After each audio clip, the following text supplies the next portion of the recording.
And welcome to this edition of the Native News Update on this Wednesday, November 14th. I am the host for today's program, and many of the stories we read here can also be found at our website at IndianCountryNews.com. Victoria's Secret has apologized for putting a Native American-style headdress on a model for its annual fashion show after the outfit was criticized as a display of ignorance toward tribal culture and history. The company responded to the complaints over the weekend by saying it was sorry to have upset anyone and that it wouldn't include the outfit in the show's televised broadcast next month or in any marketing materials.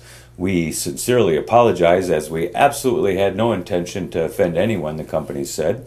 Historically, headdresses are a symbol of respect worn by Native American war chiefs and warriors. For the Great Plains tribes, for instance, each feather placed on a headdress has significance and had to be earned through an act of compassion or bravery. Some modern-day Native American leaders have received war bonnets in ceremonies accompanied by prayer and song.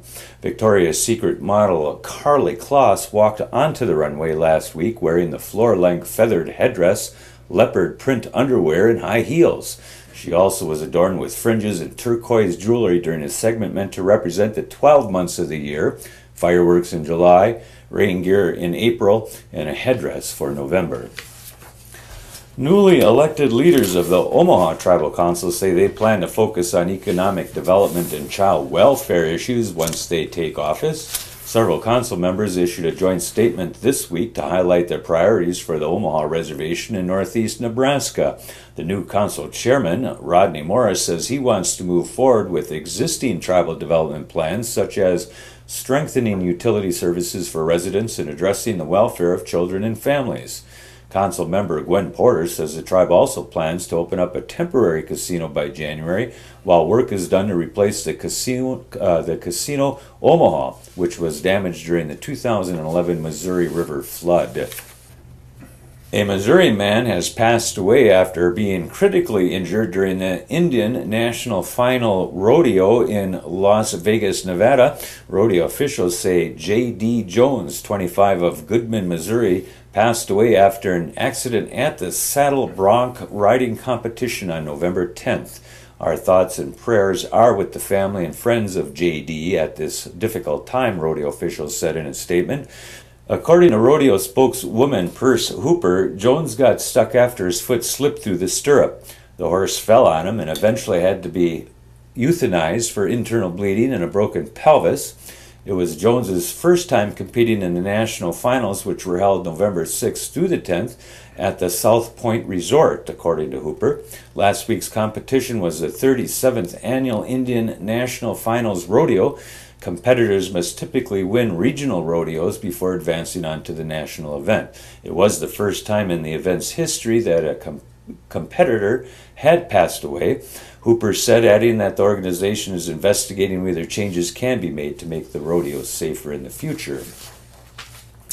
Trials set to begin November 13th have been postponed for Alaska Native fishermen charged with illegal fishing during a poor summer salmon run, their attorney said this week. Attorney James J. Davis Jr. said he sought the delay for 11 subsistence fishermen to be tried in Bethel. 10 others are scheduled for January trials in Bethel as well. A status conference has been scheduled for November 30th before Bethel Magistrate Bruce Ward to discuss how and when to proceed. Davis wants to consolidate the 21 cases to allow a specialist on Yupik Eskimo culture to act as a pro bono expert for all the fishermen. The expert, Chase Hansel, would be available until mid-November or in March, Davis said. Giant, shaggy, and dangerous, bison are the bad boys of the grasslands.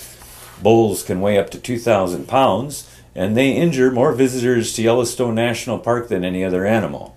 Those hulking creatures represent a time hundreds of years ago when American Indians hunted bison for food across the Great Plains. Their hides offered warmth, clothing, shelter, and their bones became tools. Thanks to the Wildlife Conservation Society, a day for the bison has now been set aside.